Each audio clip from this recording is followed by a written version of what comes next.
After Trump's election, many Americans flocked to social media where the Women's March was eventually organized and gained massive popularity.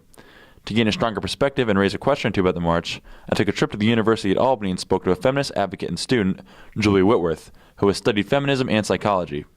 The interesting thing to me is that over 50% of the white female voters voted for Trump.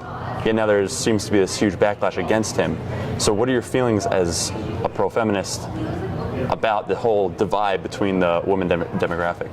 I guess I would say that it's very frustrating. As a white woman in particular, it's uncomfortable, to see that people aren't able to acknowledge the privilege that they have, and I think that it all comes down to privilege and oppression.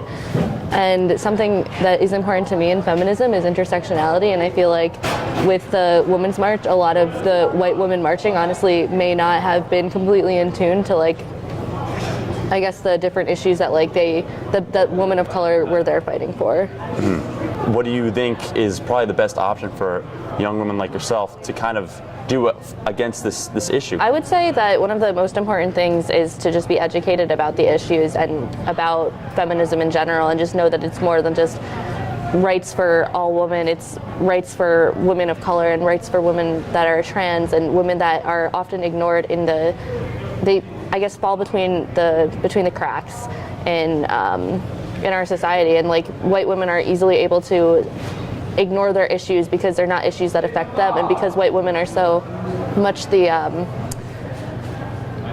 majority and always have been the face of feminism. That's something to me that needs to change. Okay, very interesting. Thank you very much. Appreciate it. My hands are so Regardless of race or gender, the Women's March represents inevitable social change, and awareness is needed from all Americans.